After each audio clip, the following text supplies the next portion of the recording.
Welcome to the Self-Publishing School podcast. This is the podcast to listen to if you're an aspiring writer or an author who wants to be more successful. On this show, you'll learn how to write and launch a book successfully, all from the top authors and people just like you who are doing it at the highest level. I'm your host, Chandler Bolt, the founder of Self-Publishing School, the author of the book called Published, and the CEO of selfpublishing.com. For free training on how to publish a book that sells 10,000 copies, go to selfpublishing.com/free training. Hey, Chandler Bolt here, and joining me today is Eileen Wilder. Now, Eileen is a best-selling author, life coach, and pastor on team at her local church, teaching women how to experience unstoppable self-confidence.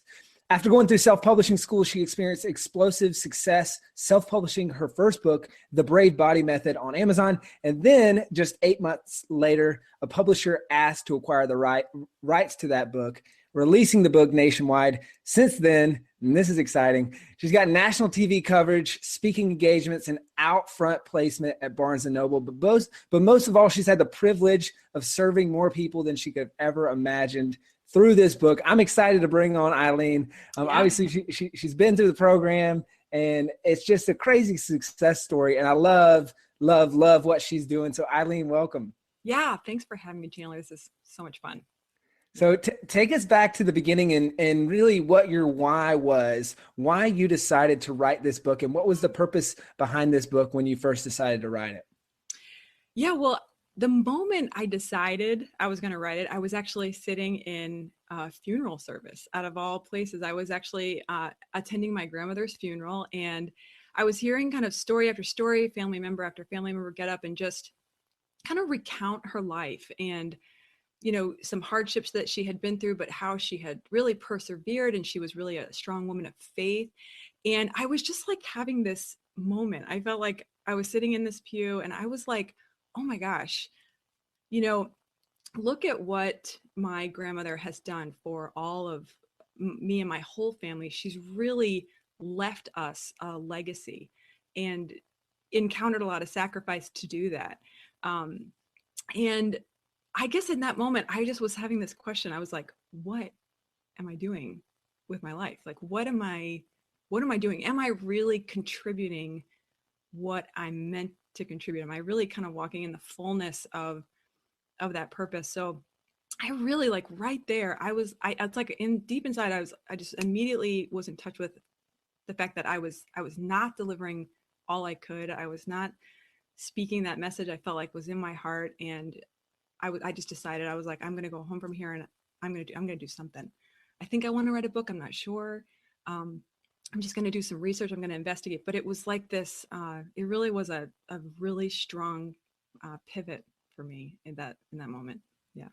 So how did you go from, I think I'm going to do something, to, okay, a book is going to be the next step? Yeah. Like, I think I was like, I know I need to do something. I feel like I had this inkling that I kind of wanted to lean into writing. So I actually just tested my ability. I was so scared, but I just wrote a couple blog posts and I sent them out to the world and got a great response. But it was just more like a leaning, like, I think I want to write a book. I don't know, it'd be really cool. I really kind of think I'd really be horrible at doing that, but I'm just going to trust. So I, did what anybody does now. I went to YouTube and I was like, how to write a book, just try to, I don't know, explore the space. And that was like when I found a video you did on self-publishing school. So it was so gradual. It wasn't like overnight. I was like, I'm going to write a book. Gosh darn it. I know exactly what I'm going to write. I know exactly what the title, I didn't have any of that. All I had was like a leaning toward it. Now, was there a moment when it became real for you, or when you kind of went from that leaning to like, okay, this is for sure going to happen? Or did it feel like it was just a gradual thing that slowly started moving towards the finish line? I really struggled a lot with just like a lack of confidence. I didn't really know if I had what it took to carry it to completion. I was like, yeah, I'm a really good starter. I start things like really well, but I don't know if I have what it takes. Like, so that really was more of a gradual kind of step-by-step awakening for me. I watched several of the videos like over and over and over. And so it was like, I don't know, I'm just going to try it. So I didn't even tell anybody that I was thinking about doing it. It was a very quiet way of, I was just going to explore the space. And if it didn't work, then I wouldn't be really embarrassed. So I did not have a sharp moment of, this is what I'm going to do and I'm going to kill it. Like I never really I only got that like at the end of the class, like when I launched it. That was like, oh my God, you know. But no, I think I just felt really insecure about the whole thing. I just didn't know if I had the message. I didn't know if I had what it took. So yeah, I'd love to say I was like so confident from day one, but that was not me. Yeah. Did that insecurity ever go away, or was it only when you finally published the book that it started to go away? What I loved about I was probably halfway through self-publishing school, and I was watching myself show up every day, writing the amount that we were being encouraged to write, about 1,000 words a day. And I was watching myself. So when I started to watch myself become disciplined, become focused, become just, you know, sharper in my writing, I started then to believe in myself, like that I could do it. And then that was really fantastic. I remember kind of looking, I think I had maybe about 10,000 words or 12,000 words written. And I was like, I'm going to do this. So was it good? Yeah, no, I was just like, I was like, this is real. This is really, I'm going to hold this thing in my hands. So was that about a little bit over the halfway mark Halfway mark? I had to watch myself. Just show up every day and be disciplined. And then I was like, okay. So I didn't have that track record. I didn't have that pattern, I guess, of writing to have that confidence. So self-publishing school gave me that, gave me that, I guess, that discipline, you know, to do it. So then I got the belief. Got it. Now, what do you think it was that helped you, or like, was there anything that changed, any routines you had that helped you to actually like keep that discipline for multiple days in a row? Yeah, you know, I funnily enough, I fell into this routine where I have 3 kids and I actually homeschool my kids. So I am surrounded by noise and chaos, and just, it's awesome. It's like the ride of my life. But I was like, I do not know where I'm going to have that type of quiet. So I would wake up at maybe like 4:30 or 5 every day. And what I would do was I would leave the house and go to the gym, which I like had never done before. So I would leave the house, go to the gym, and it was like something about that pattern of, I don't know, it was like, I don't know if you've ever read the book The Power of Habit, but it was like I would come back and I would trigger to have this clear head, and I was just ready, and I would just sit down, and for an hour and a half I would just gun it. I would just write. And so I'd go to the gym, I'd come back, I'd write for that hour and a half, and then my kids would wake up. But I found that if I just kept doing that every day, like the book got finished. So it was like that routine was new for me. And that I think was game changing. It's like, it's just that focused time, you know, to be able to do, even if it wasn't a ton of time, it was just a focused time. And did you, so I love The Power of Habit, by the way. That's such a fantastic book, and talks about the cue, the routine, and then the reward, you know, the habit loop. So it sounds like the cue was waking up early. Yep. Well, I guess maybe the cue was waking up early. The routine was going to the gym and then writing, and then the reward was spending time with your kids. Or maybe was there anything afterwards that was a reward for like, okay, I got that done? You know, seriously, it was the sensation that I had finished my 1,000 words. So that sensation of being done, I would like crave that. I would focus on, I'm going to go to the gym and I'm going to come back and I'm going to nail, you know, 1,000 words or more. And I'm going to get that sense that I'm just killing it today. Like I did these super hard things and my kids aren't even up yet, you know, like this, you know, like it just, so I began to become sort of addicted to that. And my husband's like, wow, you're like, you seem kind of like OCD about this whole thing. I'm like, I know, like I have to go to the gym. I have to come back and I have to do this. So, but it worked for me that, you know, I mean, we all got different schedules, and seriously, there's so many different ways, aren't there, to like excuse away, like I can't do this and I can't do this. I have 3 kids, or, you know, they're home with me all day, how that, but it's like there is a way, to accomplish those dreams. You just gotta believe and look for it. Now, were there any times that you didn't go to the gym and you just started writing instead? Did that ever happen, and did that affect anything if it did? It did later on in self-publishing school, I guess, when I got into like more of the marketing. When it didn't, the writing was a different animal for me. Like I had to really have this like creative vibe happening, whereas the marketing was a little bit more like it just felt different. I felt like I didn't have to have this super clear head. I could just be like, oh, I know how to do the marketing. It was more step by step or right brain left. I don't know, but it just felt different. So I did kind of break my gym habit. Was that part easier? Did you enjoy that part more? No, The, to be the marketing honest versus with the you, brand? marketing, I really love it. I think it's not a dirty word to me. I think marketing is kind of really fun and fantastic, and to just enjoy it and enjoy that message and enjoy sharing that message. And I'm also an artist, so I just loved it. I loved, yeah. So self-publishing school was super cool for me because I got that, how to break down the writing, how to get the discipline, how to even structure the book, how to kind of format that message, but then also how to market it. So it was like, to me, it was like just dream team, both of those things. Yeah. Got it. Now, with the change of waking up early, was there anything that you had to do? I guess two-part question. Yeah. A, did you have to go to bed earlier and make that habit? And then B, like, how did you keep the discipline to continue My God. waking up early? Yeah.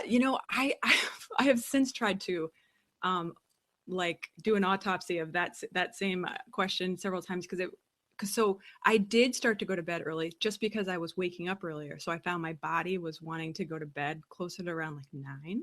And I found that just, I wasn't trying to, but I didn't have a desire to sit and watch Jimmy Fallon, or, like I didn't have these same like nighttime routines. I was like tired. I was like, I need to go to bed. I'm tired. But, and then I would, yeah. So I guess that sort of changed. But then, I can't remember the rest of the question, Chandler. Yeah. Oh, So just the about night. keeping the discipline, Oh like yeah. to continually do it. You know, I I heard someone say once that until a desire becomes an obsession, you really won't accomplish big goals. And so I don't know how this happened, but I started to become like obsessed with finishing it and obsessed with achieving this goal. And I know that sounds strong, but it was like all I could think about was, sitting down and writing more, sitting down and grabbing more quotes to make the book even, just spice it up a bit. And all I could think about was finishing it. So I found, I don't know, that laser like focus just is such a gift when you're able to get it, and that's what happened to me.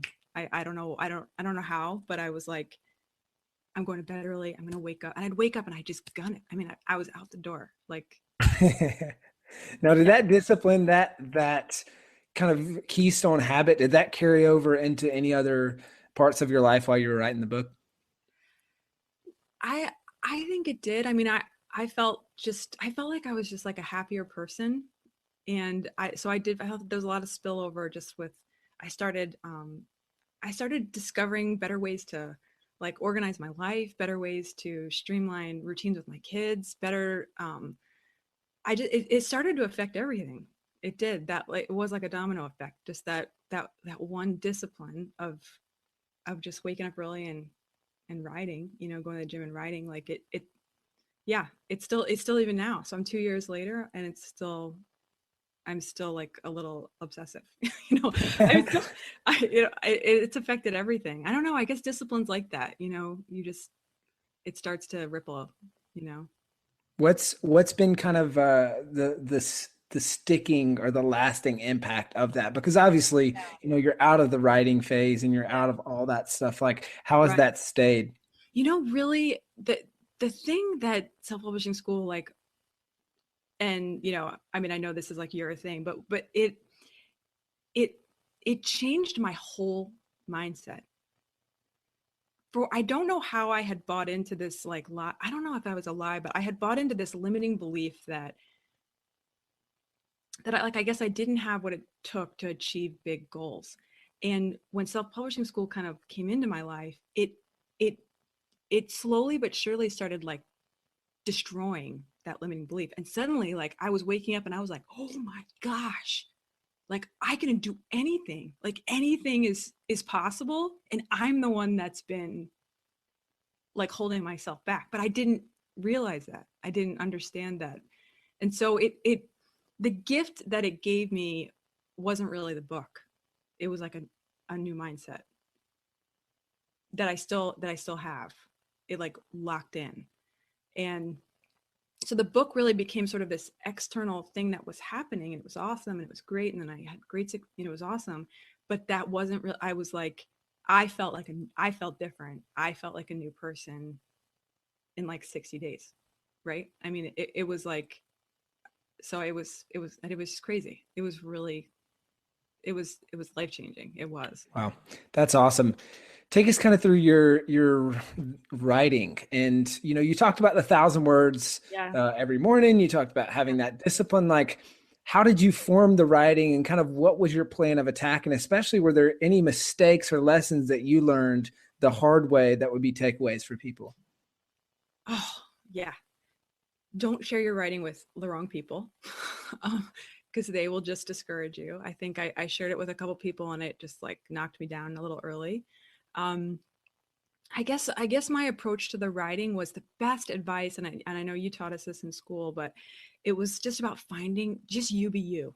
You just be you, because when you were just you and you're writing, and that voice that you would talk to your best friend in, that voice that is like, just even some of the languages that you use and the way you say it, that is what people need. They don't need you imitating someone else, or they don't need you imitating this famous author's writing. They don't need you putting something on, because when you're putting something on, you're not actually delivering your best foot forward. You're not delivering your best message. It's not really you. But when you can find that space where you're just flowing and you are just talking to that one best friend, just needs that encouragement, this message, this information, this research, this life-changing, information, then you're going to really serve someone. Then you're really going to change someone's life. So the best writing advice I ever got was like, Eileen, stop trying to be, this sounds so eloquent, or, just use the simple word, just write a short sentence, just say it like you mean it. And then find that passion, find that what gets you going about this, what drives you crazy that people don't know about this yet. But if they did know about it, it could actually change everything for them. So I think that those kind of ideas really set me free from that perfectionism that I had, like, because it's very vulnerable when you're writing. And yeah. Talk about the sharing it with other people and with the wrong people. What happened when you did that, and how was that discouraging? Jesus. So I shared it with a guy who, I knew him because he actually did editing for a living, but he just wasn't the same vibe. He wasn't my vibe. Like he didn't like get me. And because he didn't get me, he didn't get the book. So I actually sent it to him via Google Docs, came back with just, edits and things crossed off, and just, you need to rework this whole chapter. You need to, you're not even making sense here. And just, so I was like, oh, just because you're an editor, or just because maybe you're, what, you do you, buddy, but like this, we're not on the same page. So I had to do a little work of just finding somebody who like got me and got my, and once that happened, then like it got better, it got sharper, it got stronger, it got more logical. So I would suggest finding somebody, she's the person that I found wasn't, she's not my same personality, but she was just enough different to make me better. Someone said to me, find a lawyer.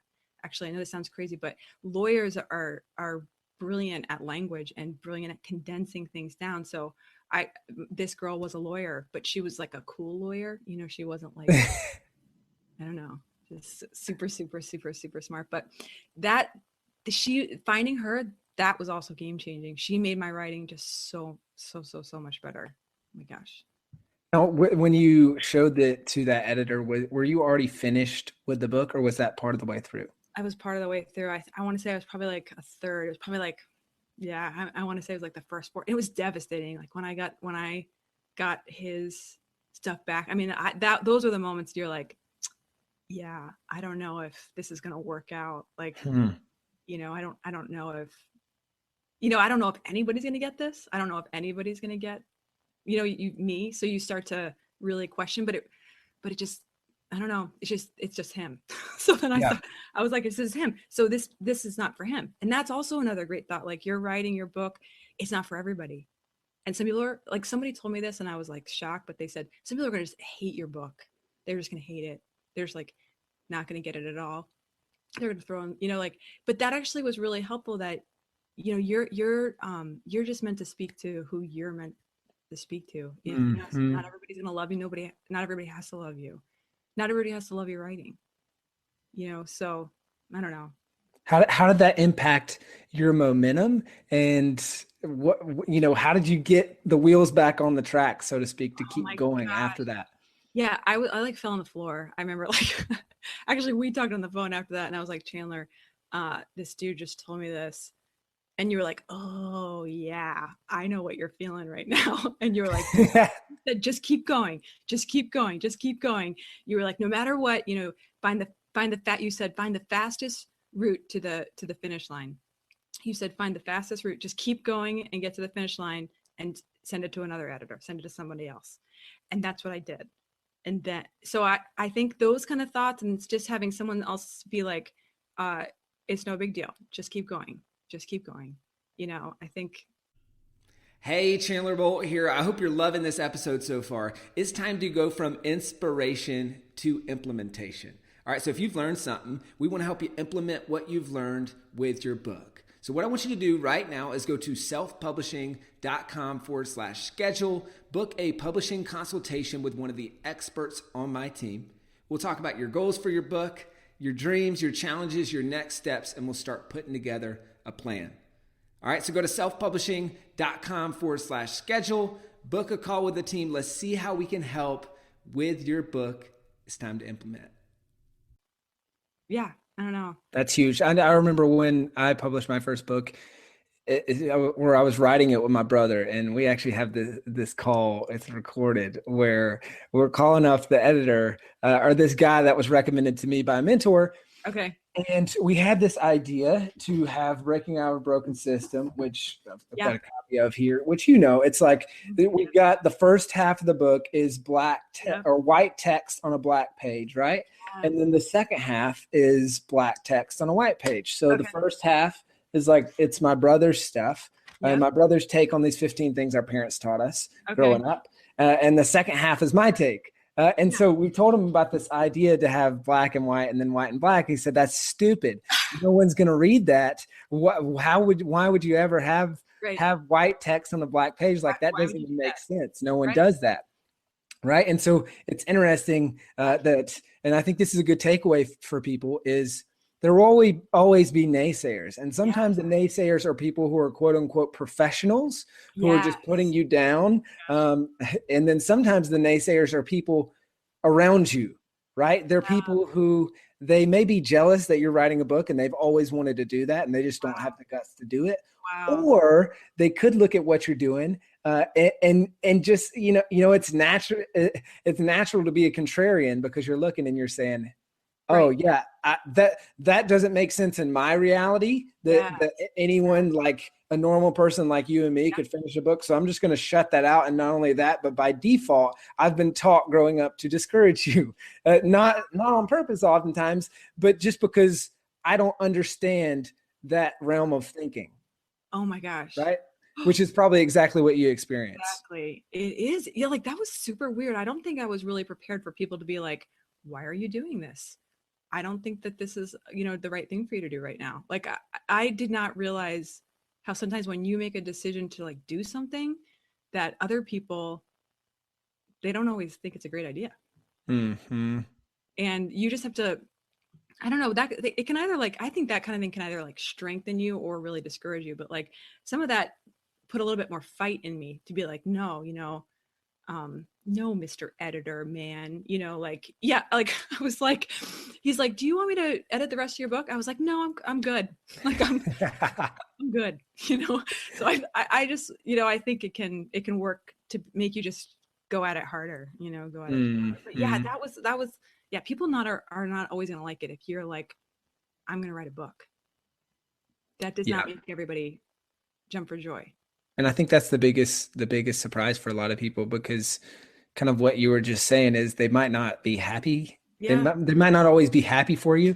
And a right. lot of times it can be simply for the fact that they're like, oh, who do you think you are now? Yeah. Like, because Oh, now all of a time. sudden we've Yeah. got this social status that's pretty level. And like, if you Yes. think you're going to do this, and if you're Right. doing that, then that's going to change our relationship, which Yes. I'm obviously against that. Yes. Yeah. I read that same idea. It's about loss. That people fear loss and change of relationships. So I sense Mhm. something's changing. I sense I may be losing you. So it's now I'm gonna try to prevent that. So So yeah, let's but let's switch gears a little bit into the marketing side of things, and I first want to chat about what were some of the things that you did to successfully launch and market your book, and then we can get into the whole second phase, or the second launch, if you yeah. will. Oh my gosh, it's so much fun. It's like so much fun. Yeah. So one of the things that I felt like really helped was, this is so simple, but you know, when you finish, is that what we're talking about right now, Chandler? Like, so when the book is done. Exactly, and what specifically what you Yes. did, especially with this being your first book, to Yes. successfully launch it. Oh my gosh. Okay. So one of the best things I think I did was individually reach out to anybody that I had ever met in my entire life. When the book was done, you had talked about kind of letting people know that it would be coming out, maybe giving them an advanced copy and inviting them to write an honest review if they did it. And so I remember for like 3 days straight, I went to Panera and I literally emailed like everybody I had like just everybody that I'd like had ever met. And I think that really made a huge difference because when I launched the book, I had like, I'm not kidding, I had like 114 reviews, something like that. I mean, no, maybe not like within the first day, but it got to that point just from, just like people who were just amped. They were just pumped. They were excited. And that helped me feel like I was not doing this alone. Like I've got this like these people were cheering me on or supporting me. So just reaching out to people individually was like, I think really, really big. And then of course I did what self-publishing school was teaching us to do and posting in the forums. And I did all that, which was really, really great. I mean, yeah, it was incredible. Like I remember looking at my statistics like the second day and I was like, oh my gosh, this is insane. What else do you feel like you did, or what did you see as some of, because that's a great tip. What were some of the other things that you saw that were needle movers, or that were things that you felt like moved a lot of books? Mhm.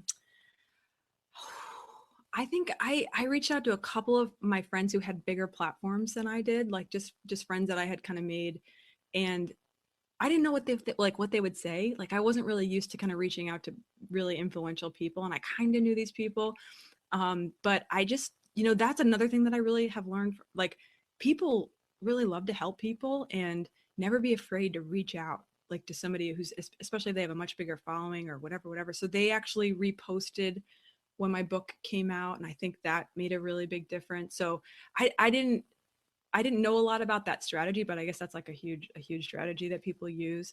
Borrowed influence, and so their crowd sees your stuff, and then they'll just download it. A lot of word of mouth, people just sharing it with friends. It was, yeah. I don't remember. I don't think I did. I just ran it down. I remember I just ran down the kind of formula that you guys laid out, and it did what you said it would do. Crazy Yeah, concept. I think having a website or some kind of landing page is also really great because, people who obviously are trying to build their email list or just want to find out, say that you've got to have a way to continue the relationship. Like it's like, you've heard this before, but it's like, you don't just want to have like one date and then no follow-up. Like you want people to interact with your book, but then you want to be able to stay in touch with them. You want to lead them toward that second date or that next step, because you want to form relationship with people. Like, you want to form community. The book is fantastic, but it's just a calling card to meet these people that you're meant to impact. So I think having an email list and a landing page was really big, and so I definitely promoted that a lot.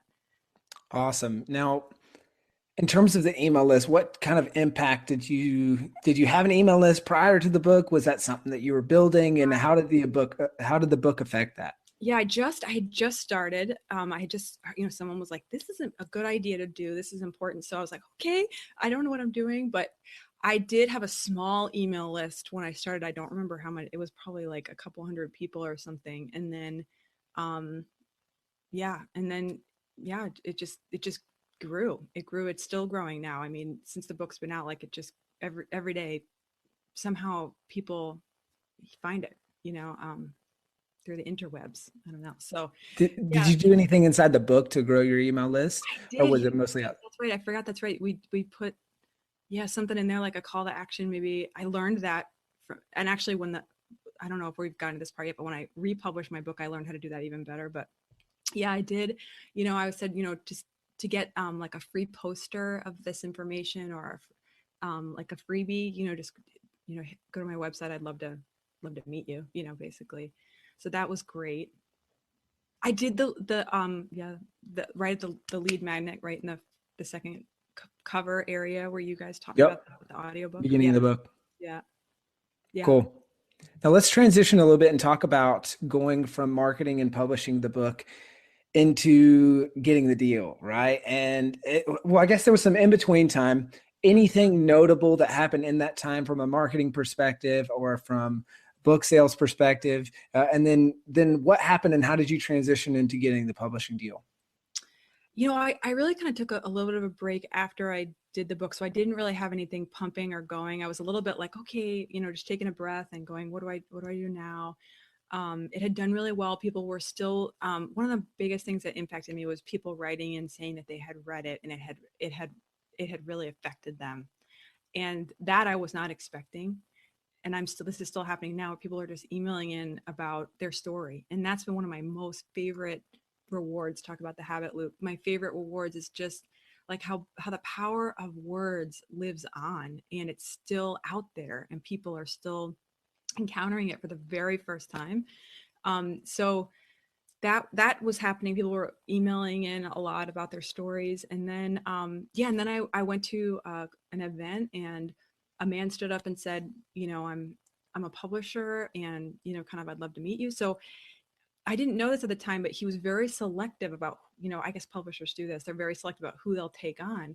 But after I met him, he went home and like Googled, he researched the book, and he saw, he has like these ways of seeing things in Amazon that I don't know. So he saw my statistics and my downloads and the reviews, and then he like called me that week.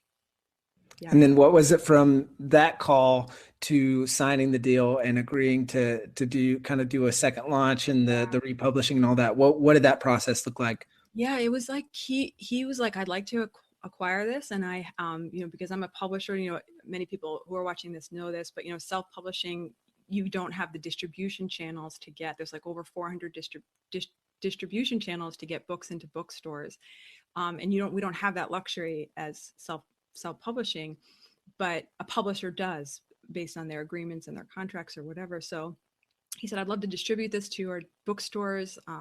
I'd love to get this into Barnes and Noble, like, do you want to like work together? So I was like, wow, this is awesome. Yeah, I'd love to take this message to a bigger group of people. So to be honest with you, the book was totally done. So, I was like, here, sir, here, there was no like editing. He was like, your marketing, whoever taught you how to do your marketing, like is a genius, So I was like, well, Chandler, So it was like It was actually really, really crazy because he started teaching me about what the big publishers do and what they're doing now. And they like don't even know much of this information that you share. I started sharing with him some of the stuff we learned about the Kindle store and the charts and you know how to climb the charts, and he was like, I've never heard this information. And he worked for like a ginormous publisher. So yeah, so it's just I was just amazed at just the speed of technology and just digital marketing now. It's just so fast, and you can do so much as a self-publishing. Now, in terms of the contract, was there negotiation on that? What did he give it to you and you're like, this looks good? What was kind of like, what made it in your mind say, okay, this is something that I want to do? Uh, well, there is a huge art of contract negotiation, and so I actually had another coach friend of mine. She does this for a living, so I just kind of ran it past her. But um, it was a great deal. It was really a great deal. So it wasn't there wasn't like a lot of like, oh, I don't know. And it was going to happen really fast. So he was gonna get the book out in 3 months. So I just was like, and Oh, yeah, so I just went with it. So I wish I don't have a big story there about the negotiation. I just went for it. Yeah. got it. Did you get an advance? Were there a guarantee? Did you have to agree to any sort of guaranteed number of copies sold, or was there anything like No, that? there was no guarantees about, a minimum number of copies sold. It was very I mean, how do I say it? There wasn't he wasn't doing it was a different type of deal what he was offering me. He was because I had already published the book and it had done really well. He was offering me something called a hybrid publishing deal, which is a little bit different than a traditional publishing deal where there is, an advance ahead of time. The money comes after the sales in my situation. So it was different, but it was because I had already released the book. But it Got was it. still a great deal because what he was saying is, I'm going to open up 400 channels. I'm going to open up Barnes and Noble to you for like no money. Your book's already done. So yeah, so it was good. It was great. What were the steps? Because I mean, obviously 3 months, 3 months is pretty fast. So take Yeah. us through that time from when you agreed on the deal to art. What were the next steps? The republishing. What was kind of the game plan, and how did that go? Yeah, well, he had like a team of people that he worked with, like interior formatter. So he took my stuff and basically made it look a lot prettier, my interior formatting. But funnily enough, he didn't change almost any of the language on my copy on the back or my subtitle. He has like a specialty in that, and he was like, "This is so. Whoever told you to do this?" Again, I was like Chandler Bolt, but he was like, it was just. I was amazed at how much I was impressing him. Like I that was a new experience for me. He was like, this is really going to do really, really well because you've done this kind of research. You wrote your copy like this, even, yeah. So your cover, all of it. So it went really fast. Again, he has a different model of publishing where he can kind of beat traditional publishing takes up to 18 months from start to delivery. He has a different way to do it. Like he approaches agents and says, I've got a great book, push it in, push it in, push it in. So he goes fast, this guy. Got it. Now, in terms of, because I know you guys did a lot of stuff in terms of the relaunching. So, what was kind of the marketing strategy for when you relaunched it? What were some of the things that you guys did to drive buzz and to drive sales around the book? Yeah, well, like I started learning about the media, like so mainstream media and TV and print and radio. So I learned about like these one-page sales sheets that and I could offer that, give this as a resource to you guys, but it's like a one-page sales sheet, which is basically like what producers are looking for. They're looking for a very specific layout of a sales sheet for a book. And I realized that actually anybody can do this. Mostly PR agents do this, but anybody could actually do this. You could be your own PR agent and approach a producer of like a lot of shows that you know. And if you have this sales sheet, they're like, "Oh, this is legit. This is I need to take this. So then I learned about the process of PR marketing with TV producers, radios, print, all of that, which that was new to me. So it was like a whole different space. They operate very differently, different strategies. So, but the sales sheet was what I started learning. And then producers just basically started kind of calling back saying, we'd love to have you on this show. We'd love to book you for this. We would love to publish your, yeah. So blah, blah, blah. Yeah. That's kind of how. Now, what were some of the PR opportunities that you got, and tell us a little bit about kind of what that experience was like? Yeah, that was pretty wild because they just loved the message of the book. So producers were like, absolutely, we would love I was talking with an agent who was helping me learn this process, and he said that he had never seen so many producers and so many people respond so quickly. So again, I think a lot of that is due to the research and the copywriting that we learned in self-publishing school, but that stuff really mattered. It really, yeah, they only have like 30 seconds. So this is what you got. Like you have your back cover, you have your sales copy, and that's it. And that's how they're going to on a national show. So yeah, people just started responding, I guess, to it. What were some of the shows that you got on, and how was that spaced out? Was that a week ahead of launch? Was it after the launch? Like, what did that look like? All the shows ran a little bit differently. They schedule out a little bit differently, but we all tried to put the airings of the show right around the book launch, which was like February 29th. So I would record them earlier, and then they would air. We would ask them, can you hold this? Can you wait till this launches? And the shows that I were on, they're like all on my website, but I don't think a lot of people would. There's like a billion shows out there. We did pitch to like the Today Show, and we got like a call back, which was like, my agent was like, just be really happy. Like, just be really happy about that, you know? But I didn't get on any like network shows, but I did get on national shows, national TV shows that are, yeah, you know, they're like from the Miracle Channel or Real Life, Cornerstone Network out of Pittsburgh. They're all shows that air not just nationally but internationally. So yeah, I don't know, but it was like a totally different space. I don't really watch a lot of TV, so I was like, where am I? What is this? Who are you? But it was a lot of fun. I just decided I was gonna have a blast, like just have so much fun doing it, and it was great.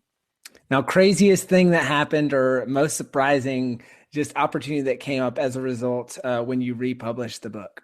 I think with Barnes and Noble, I found out that to get a book through to Barnes and Noble is actually like a really hard feat because of how the market is changing now and how Amazon is like taking over the whole world. So to get at Barnes and Noble, an agent to take your book and put it in their bookstore is like really actually quite hard. So my agent and my publisher, when they told me that Barnes and Noble had called them back and said, you know, because as a first-time author, it's like really unusual to be able to get a book into Barnes and Noble. So, yeah, he said you should just like take yourself out to dinner. You should throw yourself a party because this agent, she's pre-ordering this amount of books, which is great for us, and they're going to be in stores all over the nation.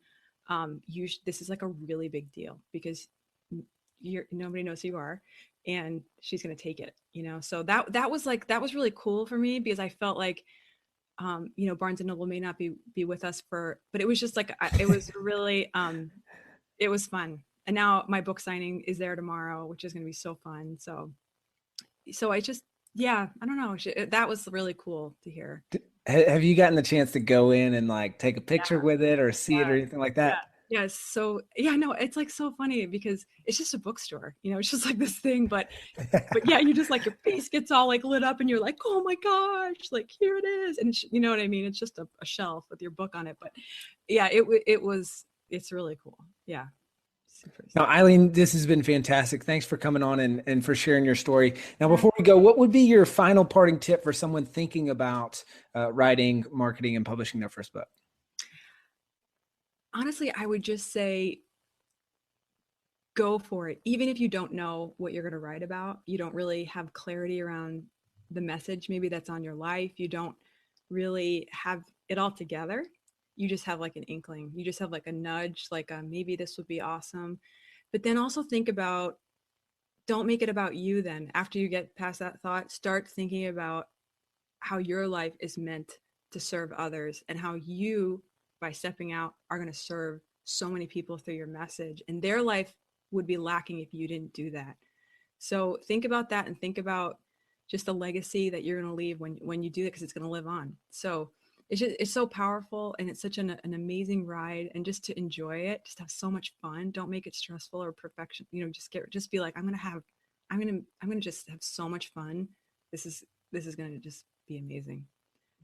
Awesome. Eileen, it's been so great just kind of hearing your story, hearing the experience and seeing your success. So thank you for coming on here today. And before we head out, where can people go to find out more about you and what you're up to? Yeah, you can hit me up on my website, eileenwilder.com.